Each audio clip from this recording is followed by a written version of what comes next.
Bonsoir, bienvenue à vous en direct sur Public Sénat. 3 ans de mandat. François Hollande a marqué cet anniversaire en insistant sur la jeunesse qui fut au cœur de sa campagne en 2012. 3 ans après, que reste-t-il de cet engagement? On en parle avec le club d'éditorialistes du mercredi 22h. La fronde contre la réforme du collège prend de plus en plus d'ampleur. 160 parlementaires de l'opposition signent une lettre au président de la République à la manœuvre. Bruno Le Maire qui dénonce un naufrage pour la nation. Attaquée à droite, la réforme suscite aussi des réserves à gauche. Toutes les réactions à suivre. Indignation après les révélations sur la retraite chapeau de l'ancien patron de PSA, Philippe Varin, qui avait promis d'y renoncer, perçoit en réalité près de 300 000 € par an de retraite supplémentaire. Inacceptable, s'est emporté le porte-parole du gouvernement, Stéphane Le Foll. De son côté, le constructeur automobile précise que le dispositif est connu et acté. L'Europe, enjeu du scrutin britannique. Les Anglais votent demain pour départager le chef de l'opposition travailliste, Ed Miliband, et l'actuel Premier ministre David Cameron. Ce dernier a promis en cas de victoire un référendum sur la sortie de l'Union européenne. Tous les éléments dans le tour de l'info tout à l'heure. Voilà pour le programme de votre 22h. Merci d'être en notre compagnie ce soir. Les 3 années de mandat de François Hollande sont diversement appréciées. Si le gouvernement monte au créneau pour mettre en avant les réformes accomplies, eh bien ce 3e anniversaire est une aubaine pour ses adversaires politiques qui dénoncent, je cite, un dépôt de bilan. Le président, quant à lui, est revenu au thème prioritaire de son quinquennat. On voit tout cela avec Sophie Normand-Couturier. 3 ans jour pour jour après son élection, c'est avec des jeunes que François Hollande est venu échanger. Au cœur des débats, les études, l'engagement associatif et le chômage qui touche la jeunesse. Nous sommes aussi conscients que ces réalités existent chez tous nos voisins européens, où il y a beaucoup de pays où un jeune sur 2 est au chômage. En France, il y a un jeune sur 4 qui se retrouve dans cette situation. La jeunesse, c'était la priorité du quinquennat Hollande. Dès fin 2012 sont lancés les emplois d'avenir. Un contrat subventionné pour les jeunes peu ou pas diplômés ou venant des quartiers prioritaires. 100 000 contrats sont signés en 2013, 95 000 en 2014, en baisse. Autre grand dispositif, les contrats de génération inaugurés en mars 2013. Le principe, un jeune embauché pour un senior maintenu dans l'entreprise. L'objectif initial était de 75 000 contrats signés dès l'année de lancement. Fin mars 2015, seuls 33 000 contrats ont été enregistrés sur 2 ans. 3 ans après l'accession au pouvoir, les politiques menées pour la jeunesse se veulent volontaristes, mais il reste encore beaucoup à faire. Nous allons continuer, Madame la députée, les réformes parce que les Français attendent des réformes, attendent du mouvement et c'est évidemment le sens de l'action du gouvernement que je dirige. Le chômage des jeunes sans aucune activité, lui, continue d'augmenter, plus 1,5% sur un an. Voilà, et on parlera de ces 3 années de mandat et de ce qui s'annonce à gauche comme au sein de l'opposition avec le club d'éditorialistes du 22h dans quelques instants, avec Guillaume Tabar du Figaro, Laurent Geoffrin de Libération et le spécialiste des sondages, Jérôme Fourquet, auteur de l'enquête janvier 2015, le catalyseur. Mais d'abord, dans l'actualité, l'hôpital toujours malade des 35 heures. C'est ce que pense en tous les cas Martin Hirsch, le directeur général de la PHP. Il souhaite réorganiser le temps de travail des hôpitaux parisiens. Un dossier, vous le savez, à haut risque face à des syndicats déjà mobilisés. Voyez ce reportage de Cécile Sixou à l'hôpital Cochin de Paris. Non mais dans ton service, par exemple, il manque des effectifs aussi. Dans ton service, vous êtes à -8. Ce matin, au local CGT de l'hôpital Cochin à Paris, les représentants syndicaux font les comptes. Brancardiers, aides-soignants, infirmières, administration, dans tous les services, il manque du personnel. Du coup, tout le monde accumule des heures impossibles à récupérer. Au total, dans les hôpitaux parisiens, il y aurait près d'1 million de jours de congés non pris par les employés. Une inflation à laquelle Martin Hirsch, le président de la PHP, souhaite mettre fin en réorganisant le temps de travail. Martin Hirsch a proposé de nous diminuer à peu près de 10 minutes de temps de travail, de temps de présence au travail sur l'hôpital, de manière à pouvoir nous supprimer une semaine de RTT, c'est-à-dire 5 RTT, Les 5 minutes par jour du matin et 5 minutes du soir, on ne va pas s'en rendre compte qu'on travaille 10 minutes de moins par jour parce qu'on fera le même travail. Revoir les 35 heures en diminuant les RTT. La réforme concernerait 75 000 personnes hors médecins dans 38 établissements. L'objectif pour Martin Hirsch, faire des économies, 20 millions d'euros par an et ne pas licencier. Une telle réforme pourrait sauver 4 000 emplois selon lui. On a même la présence du ministère. Son de cloche différent chez les syndicats. À l'entrée des négociations, ils dénoncent une réforme qui dégraderait les conditions de travail et de soins. Déjà, les infirmières font plus que leurs 7h36 parce qu'elles n'arrivent pas à boucler le temps. Donc si on réduit encore ce temps quotidien, on n'y arrivera pas. Donc c'est là où on augmente le risque d'erreur et c'est un vrai danger pour les patients. Les discussions devraient durer jusqu'à la mi-juin. Les syndicats appellent à la grève le 21 mai prochain.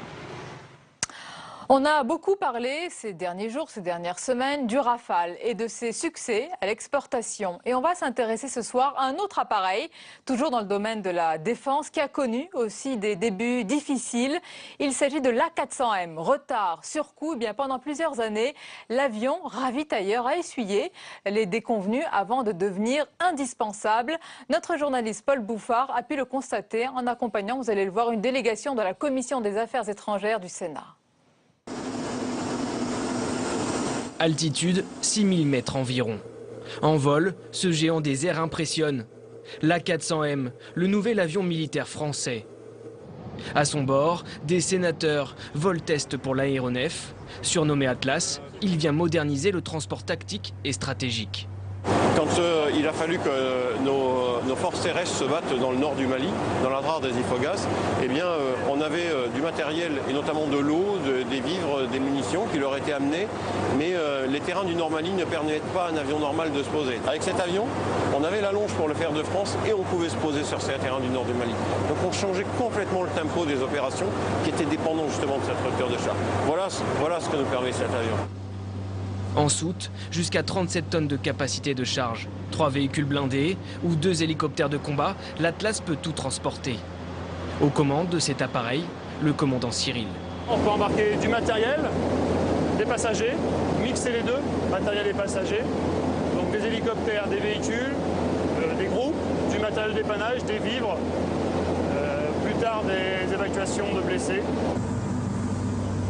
À l'avant de l'avion, c'est un copilote un peu particulier qui a pris place. Jean-Pierre Raffarin constate la révolution technologique. Elle est drôlement stable quand même. Une technologie qu'il faudra exporter. Nous espérons que quand l'armée de l'air aura montré au monde entier ce que cet avion est capable de faire, que nous aurons avec la 400M les succès à l'exportation que nous en avons actuellement avec le Rafale. Vendre la 400M, exporter le nouveau fleuron de l'armée française, des ventes pour soutenir un budget de la défense plutôt morose, au moment même où François Hollande annonce des efforts en la matière. Dans l'actualité politique, Claude Bartolone annonce sa probable candidature pour les régionales en Île-de-France. Si je suis élu, je renoncerai à la présidence de l'Assemblée nationale, a-t-il précisé ce soir.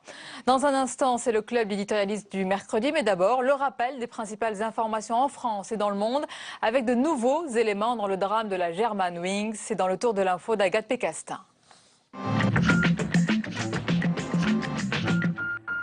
Demain, les Anglais se rendront aux urnes pour élire les 650 députés de la Chambre des communes. Des députés qui eux-mêmes désigneront le Premier ministre. Sur la scène politique, 2 candidats. David Cameron, Premier ministre sortant conservateur. Face à lui, Ed Miliband, travailliste. Parmi les enjeux de la campagne, l'Europe. David Cameron a déjà annoncé la mise en place d'un référendum pour une sortie de l'Union européenne d'ici 2017. Le scénario d'Andreas Lubitz ne cesse de se dévoiler. Un mois après le crash de Germanwings, le bureau d'enquête et d'analyse affirme que le copilote avait déjà répété son geste lors du vol aller. La tour de contrôle lui demande alors d'amorcer une descente. Le pilote va positionner pendant quelques secondes le sélecteur d'attitude sur 100 pieds, une hauteur bien trop basse. Il a agi sur les commandes alors qu'il était sur la commande du pilote automatique alors qu'il était tout seul et que l'avion était déjà programmé en descente sur instruction du contrôle. Donc ces actions n'ont pas eu d'effet sur la trajectoire. Ce matin-là, l'avion ne plongera pas. Mais quelques heures plus tard, le vol retour à 320 se crache, tuant 150 personnes. Acte 2 dans l'affaire de l'arbitrage du Crédit Lyonnais. Bernard Tapie est une nouvelle fois mis en examen.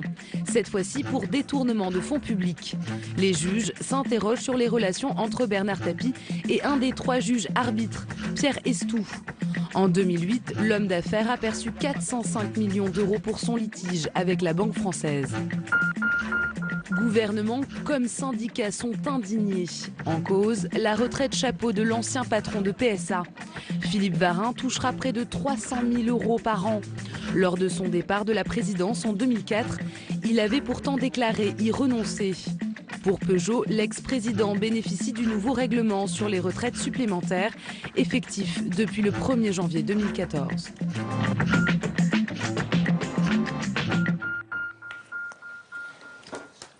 Le club d'éditorialistes du mercredi 22h, c'est le débat et l'analyse sur les thèmes qui rythment l'actualité, le tout avec des journalistes de la presse écrite et des spécialistes des sondages. Un débat croqué, vous le savez, en direct par notre dessinateur Hervé Baudry. Bonsoir Hervé. Bonsoir Sonia. De retour des vacances. Et oui, je suis content de vous retrouver. Oui, j'espère bien. Alors au menu ce soir, j'espère que ces thèmes vont vous inspirer. 3 ans, un anniversaire très discrètement fêté. Quel bilan pour François Hollande? Et on va insister sur ce qui s'est passé en France après les attentats de janvier. Il y a eu beaucoup de livres sur ce sujet dont certains sont très polémiques.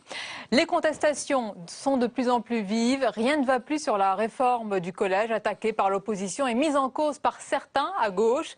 Analyse à suivre sur ce sujet. Et puis à droite, ils n'ont plus qu'un seul mot à la bouche. La République, la droite change de nom, de logo, mais pour quel programme et nouvelles idées? On en parle. Enfin, quand on croit que c'est fini, eh bien ça recommence. Le feuilleton politico-familial n'est pas prêt de s'arrêter chez les Le Pen. Mais au-delà de ce psychodrame, quelles conséquences déjà sur le parti? Pour évoquer tous ces sujets, je vous présente nos invités ce soir. Laurent Geoffrin, bonsoir. Bonsoir. Et bienvenue, directeur du quotidien Libération. Nous accompagne Guillaume Tabar, bienvenue. Bonsoir. Éditorialiste au Figaro. Jérôme Fourquet, bonsoir. Bonsoir. Vous êtes directeur du département opinion publique à l'IFOP et auteur de l'enquête dont on va parler ce soir, très intéressante, intitulée Janvier 2015, le catalyseur auprès de la Fondation Jean Jaurès. Nous accompagne également ce soir notre chroniqueur économique Jean-Louis Gombaud. Bonsoir Jean-Louis. Bonsoir Sonia. Alors messieurs, avant d'évoquer tous ces sujets énumérés, la polémique du jour. Indignation après les révélations sur la retraite chapeau de l'ancien patron de PSA, Philippe Varin, qui avait promis d'y renoncer. Eh bien, on apprend qu'il va toucher donc 300 000 euros par an de retraite supplémentaire. Inacceptable, c'est emporté le porte-parole du gouvernement, Stéphane Le Foll. On l'écoute. Franchement, pour 300 000 euros par mois, c'est ça, de plus de retraite chapeau, pour moi, c'est inacceptable. Inacceptable. Alors après, les règles, les lois, elles sont ce qu'elles sont. Les moyens qu'on a à agir sont dans un cadre plus vaste et plus large. Mais franchement, quelle image, quelle idée on donne de l'exemplarité ou du mérite si cher à certains. Ben, c'est pas une belle idée pour moi. Voilà, c'est pas une belle idée. Et en écoutant plus attentivement Stéphane Le Foll, on s'aperçoit qu'il a dit 300 000 euros par mois. C'est pas le cas, Jean-Luc Gombaud, c'est par an. Pourquoi pas? Pourquoi on en est, c'est ça? Bon, mais oui. On dit c'est scandaleux, inacceptable. Concrètement, après, qu'est-ce qui va changer une fois que c'est dit? Pas grand-chose. Alors justement, on peut rebondir sur ce que vient de dire M. Le Foll, parce que lorsque la première phase de cette histoire de retraite chapeau de M. Varin a été publiée, c'était M. Macron qui était monté au créneau. Non, c'est pas normal, c'est scandaleux, etc. Puis après, vous avez la retraite chapeau prévue du patron de GDF Suez qui prendra sa retraite l'année prochaine. C'était Mme Ségolène Royal qui avait parlé également de scandale. Et voilà, M. Le Foll, où on a des précisions sur cette retraite chapeau, qui revient à dire, bon, également c'est scandaleux. On se demande, au bout d'un moment, si en politique, on a intérêt à faire ces choses comme ça. Parce que pourquoi le gouvernement laisse-t-il faire des choses scandaleuses? Quelque part, il affiche une certaine impuissance. Parce qu'il monte cette affaire, et au bout du bout, il n'y a pas grand-chose. Et donc, quelque part, dans ces protestations, il s'affaiblit. Et en plus, il parle du mérite à l'instant. Mais c'est eux qui ont nommé M. Varin patron d'Areva. C'est-à-dire que, en réalité, quand M. Varin a quitté PSA, le temps de 6 mois pour bricoler son affaire, pour pouvoir avoir sa retraite chapeau à l'intérieur de PSA, il a été nommé par le président de la République, par le Conseil des ministres plutôt, il a été nommé président du directoire d'Areva, dans lequel il va entreprendre un processus de restructuration qui va être plus compliqué avec cette retraite chapeau. J'indique simplement qu'il y a 300 000 euros, pour donner les chiffres exacts, 300 000 euros de retraite chapeau annuelle.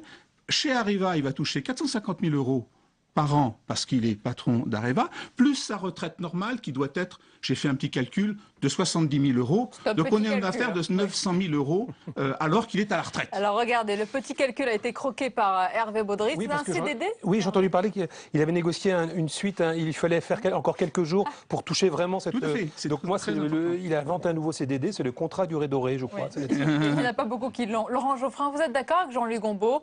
Le gouvernement grossit cette affaire et montre son impuissance. Ce sont des gens qui vivent dans un autre monde, ce genre de patrons. Le MEDEF, après, il s'étonne, il dit oui, c'est incroyable, on critique l'entreprise. On dit que les actionnaires s'en mettent plein les poches, c'est honteux, on n'aime pas l'entreprise en France. Mais c'est ça la raison, c'est ce genre de choses. Alors après, légalement, est-ce qu'on peut l'empêcher, pas l'empêcher? Bon, c'est un peu secondaire.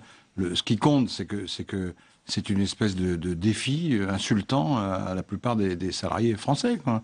Et après, on va se plaindre du fait que le capitalisme est impopulaire. Ben, évidemment qu'il est impopulaire s'il y a ce genre de choses. Comment voulez-vous qu'il soit autrement? Qu'il en soit autrement? Jérôme Fourquet, l'opinion est toujours à fleur de peau, on imagine, sur ce genre de sujet de polémique. Très fortement, surtout quand il s'agit d'une entreprise comme PSA qui, il y a quelques mois encore, a failli a traversé une très mauvaise passe, et une entreprise dans laquelle également l'État est monté au capital quand même, parce que ça, M. Le Foll le rappelle pas. Donc on a nommé M. Varin chez Areva, mais aujourd'hui l'État est actionnaire de cette grande entreprise industrielle. Donc là aussi, voilà. Donc là aussi, je pense que ça contribue à renforcer ce sentiment d'impuissance, ou peut-être aussi de double discours, même si vraisemblablement juridiquement, toute cette affaire avait déjà été ficelée bien avant et qu'on peut difficilement la remettre en cause. Le constructeur ce soir, Guillaume Tabar, c'est acté, c'était connu, et c'est même conforme au fameux code, je crois, de bonne conduite du patronat. Oui, je crois qu'il faut accepter, ou en tout cas savoir qu'il y a un certain nombre de règles de fonctionnement de l'économie, d'une économie mondialisée, qui fait qu'il y a certaines pratiques qui, bien sûr, spontanément, qui peut ne pas trouver choquant dès le montant. Mais la preuve, c'est que ça ne veut rien dire, c'est qu'on vient de le voir, Stéphane Le Foll lui-même, il mélange les mois, les années, etc. Donc on est sur le symbole lui-même de cette retraite faramineuse, plus que sur la réalité. Mais je rejoins tout à fait ce qu'a dit Jean-Louis à l'instant. Soit le gouvernement a les moyens de réglementer ça, et il le fait, il le dit, soit il n'a pas les moyens, et qui ne joue pas cette dramatisation, qui ne fait que traduire sa propre impuissance. Il a le droit de donner son avis, quand même. Enfin, il parle au nom du gouvernement. Oui, le gouvernement a le droit de donner son avis, d'abord. Et deuxièmement, il y a des impôts. Donc il faudrait savoir s'il est soumis à l'impôt et à quel taux. Et alors, attendez, je me finis. Et alors, quand on va dire, ouais, vous comprenez, le taux est monté à 60%, alors, dans le Figaro, il y aura des éditeurs, c'est incroyable, c'est confiscatoire, on peut plus, machin, etc. Ça va s'appliquer à ce genre de choses, quoi. Là, vous allez faire des éditos pour dire, mais non seulement c'est normal qu'il touche, tout s'effondre. Le chapeau tombe. C'est normal qu'il touche des sommes folles, et en plus, c'est pas normal de les imposer. Mais si, il faut les imposer. Merci de rédiger à notre place les éditos du Figaro. Je les connais par cœur. On va gagner un temps précieux, puis comme ça, moi, je vais faire cette libération aussi. Je crois que je peux aussi les faire. Ensuite, ouais, une fois qu'on a dit qu'on trouvait ça choquant, qu'est-ce qui se passe? Est-ce qu'un chef d'entreprise reconnu, respecté, etc., s'il voit qu'en France, il ne peut pas en gros faire fortune, il peut faire fortune à l'étranger, et qu'est-ce qu'on aura gagné dans cette affaire-là? Je ne tranche pas, je ne dis pas que c'est bien, que c'est pas bien, mais... Je pense qu'on en trouvera un numéro 2 qui sera un peu moins payé, qui sera aussi bon que lui. C'est tout le débat. Jean-Luc Gombault, on peut plus sur ce sujet. Chez vous des numéros 2 qui peuvent... Les retraites chapeaux sont soumises quand même à l'IRPP. Là-dessus, il va toucher un IRPP. Donc, je suppose que, vu ses revenus, il doit être à 45%. Et par ailleurs, la retraite chapeau, vous payez la CSG, etc. D'ailleurs, par rapport... Ça doit rapporter à l'État. Oui, on peut toujours dire que c'est tout bénéfice. Mais enfin, ça, c'est un peu tirer la ficelle un peu de votre côté. Mais le problème, c'est que la retraite chapeau, par rapport à ce qui était prévu initialement, auquel il avait dit qu'il renoncerait, a baissé de 25%. Voilà. Bon, enfin bref, il a quand même les 300 000 € par an de retraite. Je n'ai qu'un seul mot, chapeau. Et on va passer à un anniversaire, pas avec les chapeaux ni autre chose, c'était plutôt un anniversaire très discrètement fêté. Un premier tour de table, messieurs, chacun de vous pour savoir qu'est-ce qui vous vient tout de suite à l'esprit pour qualifier ces 3 années de mandat. Quel mot, quel qualificatif, quelle impression, Jérôme Fourquet? Je dirais difficulté. Difficulté et gros défi pour la fin, puisque 3 ans après son élection, dans le baromètre IFOP-JDD, François Hollande est à 20% de bonne opinion. Nicolas Sarkozy, à la même période de son quinquennat, était à 30%. Et on disait déjà à Libération ailleurs qu'il était, il était très impopulaire et que ça risquait d'être compliqué. Voilà, effectivement. Un petit caractère. Et donc, on est aujourd'hui, pour François Hollande, là, si on recale les positions, dans une situation quand même très très compliquée. On voit qu'il a bénéficié des événements de janvier pour remonter, mais 3-4 mois après, cette bulle de popularité s'est quasiment dissipée et on revient dans les mêmes affres d'impopularité, et alors qu'il y a encore pas mal de chantiers à boucler. Et comment? Alors on va poursuivre notre tour de table, on va juste regarder, jeter un coup d'œil à votre caricature. Hervé, Oui. vous avez résumé les 3 ans par 3 dessins. Parce que c'est un maître des éléments. On l'a vu une première année sur l'eau, une autre sur la route et l'autre dans les airs. Voilà. Où est-ce qu'il se sent le plus à l'aise? Moi, je crois que les airs, là, ça lui va bien en ce moment. Laurent Geoffrin, même question qu'à Jérôme Fourquet. Quel mot, quelle impression? C'est une demi-plaisanterie. Je dirais espoir. Parce que, évidemment, comme les choses sont très Vous nous surprenez. Oui. Comme les choses sont très mal passées, j'espère que les 2 dernières années sont meilleures, qu'il y aura des réformes, à la fois des réformes nécessaires, de rigueur, et d'amélioration de l'État, etc., et puis quelques réformes sociales en plus, parce qu'il est possible, j'espère, d'où l'espoir, que la conjoncture va s'améliorer un peu. Il y a une erreur, évidemment, tragique initiale, il y a un péché originel dans cette affaire, c'est que il fallait faire des grandes réformes tout de suite. Bon, bonne ou mauvaise, il fallait faire des choses. Or, ça a été repoussé, le gouvernement mal le reconnaît fait. maintenant. Hein. Oui, il y a eu ce temps de flottement, Guillaume Tabar. Oui, je crois qu'il y a un axe Libération Figaro évident ce soir. Tout arrive ici. Si la question porte sur les 2 années à venir, eh bien je dis aussi espoir. Espoir d'un redressement de la situation pour la France et accessoirement pour lui.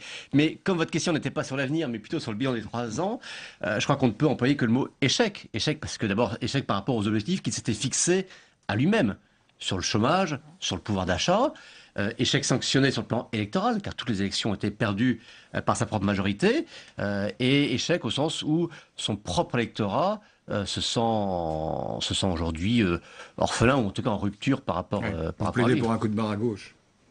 Oui, mais et par ailleurs, je signe aussi ce qu'a dit Laurent Geoffrin sur il aurait été utile qu'il lance d'emblée des grandes réformes. Je pense que s'il avait lancé le pacte de responsabilité, en gros le soutien aux entreprises qu'il a annoncé le 14 janvier dernier, s'il l'avait fait dès le début de son quinquennat, je pense que la situation aurait été différente. C'est votre avis, Jean-Luc Gombault? Tout à fait. Moi, j'aurais dit impréparation et déception. Je suis frappé par l'état d'impréparation dans lequel la gauche se trouvait, malgré une très longue opposition. On parle d'erreur de départ.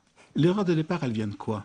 Elle vient, on le voit dans l'interview qu'il a donnée au Monde en août 2012. Il dit ça va bien finir par se retourner. C'est-à-dire qu'il voit que ça dure depuis pas mal de temps et normalement, et il s'est dit, je suis convaincu qu'il s'y dans sa tête, ça va se retourner et à ce moment-là, je serai porté par une croissance plus forte pour faire des réformes qui apparaîtront comme moins douloureuses. C'est encore ce qu'il espère aujourd'hui. Oui, mais il a quand même commencé, vous parliez de janvier 2014, il commence ces réformes. Plus tard, hein. Et d'ailleurs, vous écoutiez ce matin M. Fabius, je crois que c'était sur Europe 1, il disait effectivement, il parlait d'échecs, on n'a pas rempli nos objectifs, etc., etc. Ce qui restera quand même, dit-il, c'est les réformes, et ça, on ne pourra pas le changer. Enfin, voilà. Donc, en fait, on a l'impression qu'il va se présenter à la présidentielle 2017 avec l'idée, au moins, j'aurais fait des réformes qui n'auront jamais été faites. Et c'est vrai.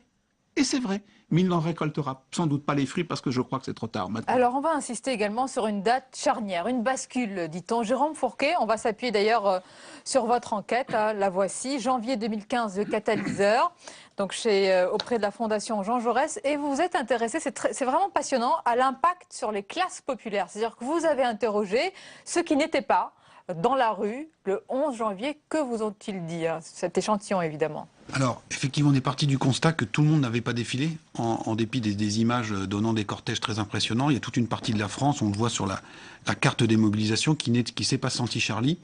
Et donc, c'est ces gens-là qu'on a été rencontrés, qu'on a sondés, qu'on a été aussi avec qui on a été discuté, et plus précisément ceux nombreux qui de plus en plus se tournent vers le Front National. Alors toutes les catégories populaires ne se tournent pas vers le Front National, mais ça fait quand même pas mal de monde. Et premier constat, c'est que ces gens-là, certes, ont été choqués par ce qui s'était passé, on peut le comprendre, mais n'ont pas été surpris par ce qui se passait, en disant mais tout ça, certains nous ont dit, ça nous pendait au nez. On le voyait arriver, c'était gros comme une maison.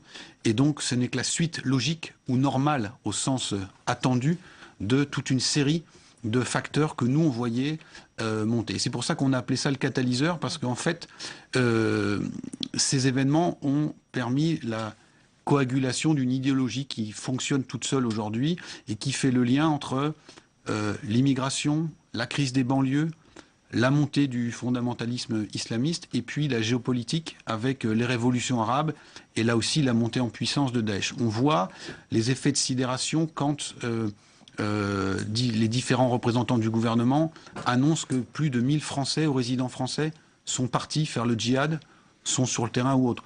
On voit la sidération quand on apprend qu'un jeune Normand converti est un des égorgeurs de Daesh.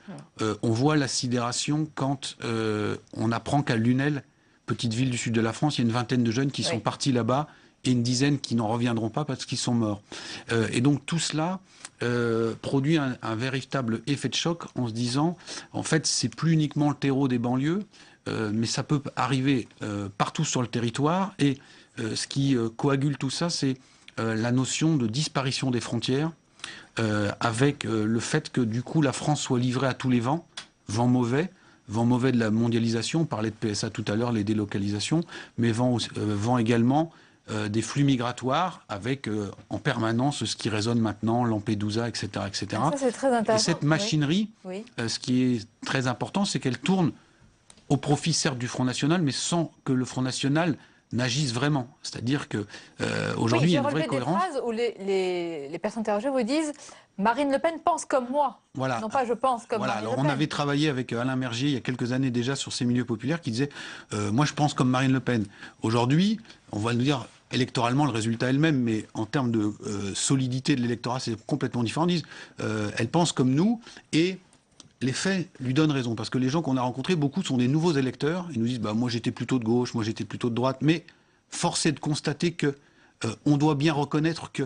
Et donc c'est une confrontation aux faits, au réel, qui fait que tout ça fonctionne. Et là, on vient de terminer cet essai, mais ces derniers jours, donc on a eu l'affaire Glam, on a eu la question de Lampedusa là, qui se reproduit, on a eu cet attentat aux États-Unis, et donc on pourrait multiplier les exemples. On a eu la stèle d'Ilan Halimi qui a été brisée. Alors, on fait un passage aussi sur ce qui se passe dans la communauté juive, et donc c'est tout ça qui s'est noué, avec aussi comme conséquence que pour ces milieux populaires, il y a ceux qui avaient vu et ceux qui ne voulaient pas voir ou qui étaient à côté de la Alors, je vais faire réagir tout le monde sur ces différents points, et c'est pour ça que vous dites qu'il y a un moment de bascule important, et justement, un peu plus légèrement, on va regarder la caricature d'Hervé sur ce sujet. Une petite mise en relief de ce que vivent les gens du FN en ce moment. Ils sont en train de vivre, je crois, le 11 janvier, Jean-Marie. Alors, il y a différents points. Je vous fais réagir sur cet impact sur les classes populaires. Et ce que dit également Jérôme Fourquet dans cette étude, c'est que toute une France populaire ne s'est pas sentie, mais ça, c'est pas, on ne le découvre pas, Charlie notamment, car elle n'était pas sensible, dites-vous, à la demande de liberté d'expression. C'était beaucoup plus profond, et elle dit qu'elle avait déjà identifié tout ce qui allait se passer. C'est bien cela ? Mais tout ça est vrai, les classes populaires, enfin une partie des classes populaires, parce qu'il ne faut pas non plus faire des raccourcis trop rapides, une partie des classes populaires, effectivement, pense que l'immigration crée le terrorisme. Mais bon, mais c'est pas pour ça que c'est vrai. On ne va pas être...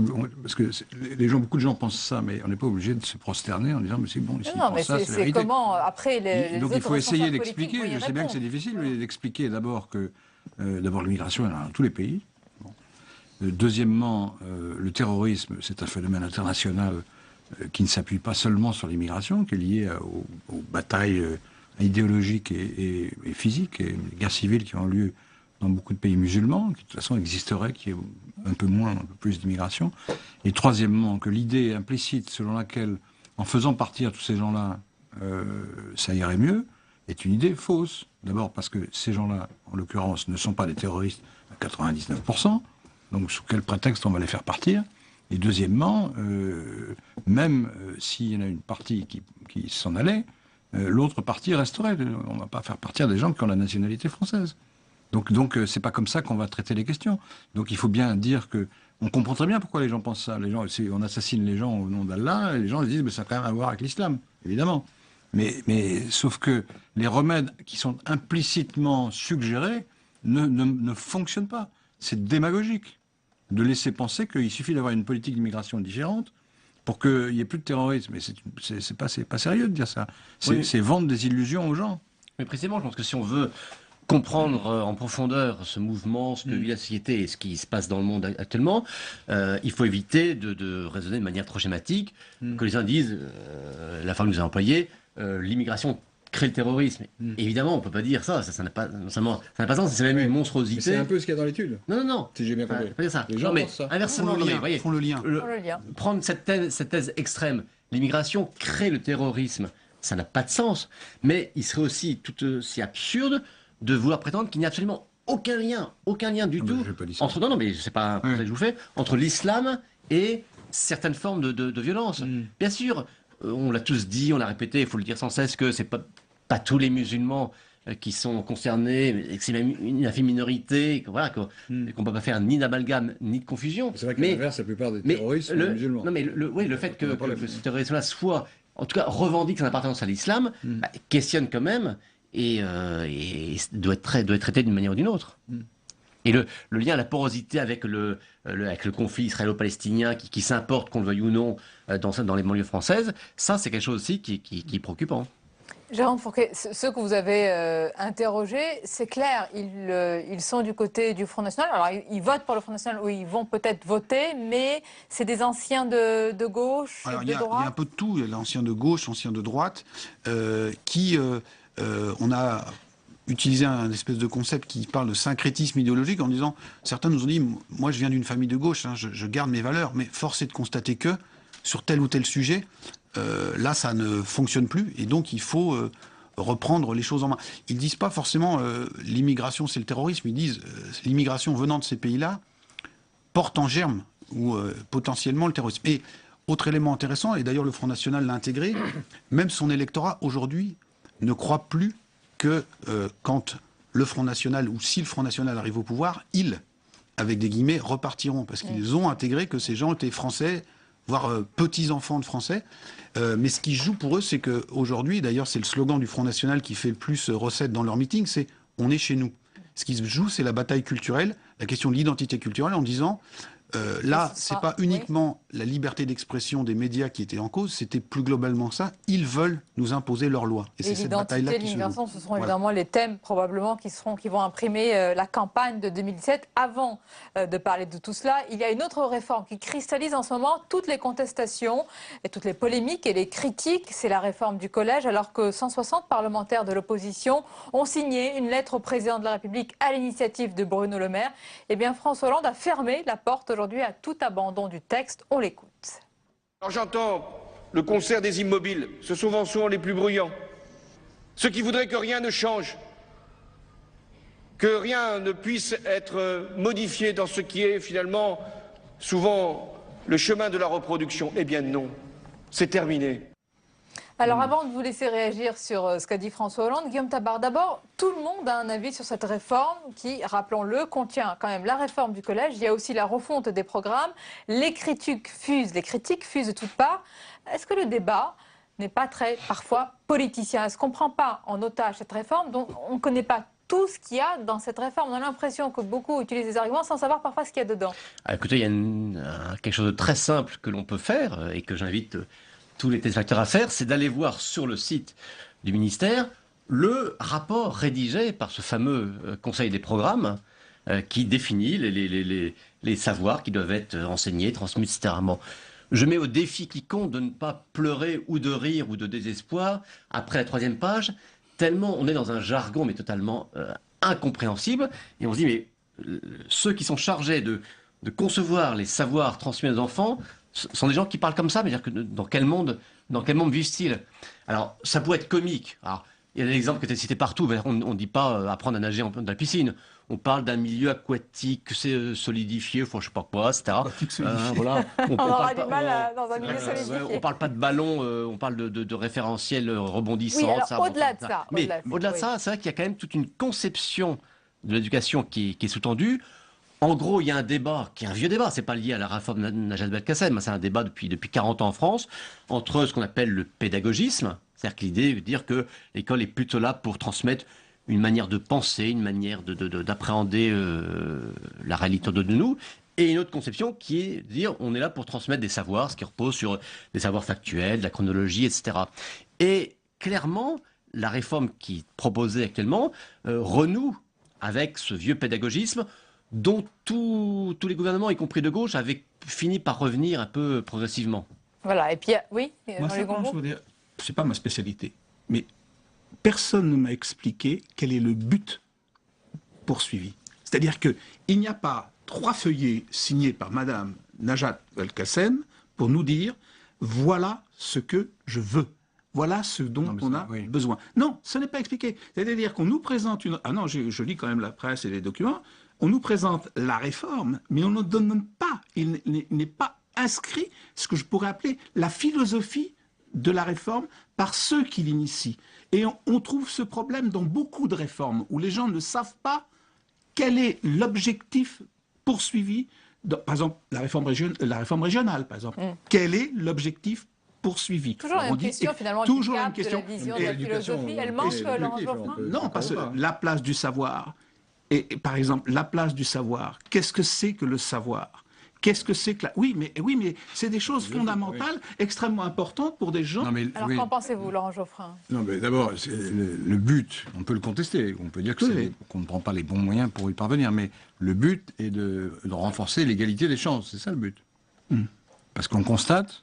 Justement, ça c'est important. Que l'inégalité des chances existe toujours. Malgré 40 ans, 50 ans de collège unique, etc. Et on s'aperçoit qu'effectivement, les classes, c'est pas tellement les classes sociales, c'est les classes éduquées, se reproduisent. C'est-à-dire que quand on est enfant de prof, on a beaucoup plus de chances de réussir que quand on est enfant d'ouvrier, etc.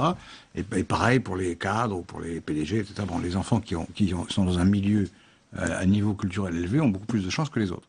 À partir de là, il y a des gens qui disent, de toute façon, ce problème est tout à fait secondaire, entre nous, on n'y peut rien, ce qui compte, c'est les savoirs, et c'est de maintenir la tradition et de maintenir la transmission. Les gens qui disent ça. Et toutes vos histoires d'essayer de lutter contre l'inégalité, c'est des fumisteries d'intellectuels, machin, etc., ou d'égalitaristes qui veulent faire le nivellement par le bas. Bon, et il y a l'autre partie des gens qui disent non, essayons de traiter la question. Alors après, moi je ne trouve pas que cette réforme la traite très bien, cette question. Notamment sur la question du latin et même du grec, ou sur la question de l'histoire, et j'aurais beaucoup à redire sur ce qui est en germe dans la réforme. Surtout la partie napoléonienne. Il ne faut pas dire, voilà, on n'y comprend rien. Non, si, il y a un débat. Il y a un débat entre ceux qui veulent plus d'égalité et ceux qui veulent maintenir le système. Prenons un exemple très concret pour comprendre ce qui est en jeu. Les fameuses classes bilingues, où les élèves pouvaient... un petit groupe d'élèves, c'est vrai que les classes bilingues, c'est pas tout le monde, c'est quelques-uns. Bon. C'est vrai souvent parmi les élèves les plus performants qui approfondissent simultanément 2 langues vivantes, en général l'anglais et l'allemand. Bon. Ils sortent du système scolaire, cela en maîtrisant bien cette deuxième langue. Bon. Ce que dit Najat Vallaud-Belkacem, c'est pas juste que simplement 15% de ces élèves aient droit à l'allemand. Résultat, qu'est-ce qu'on fait? On vous dit, on supprime ces classes-là,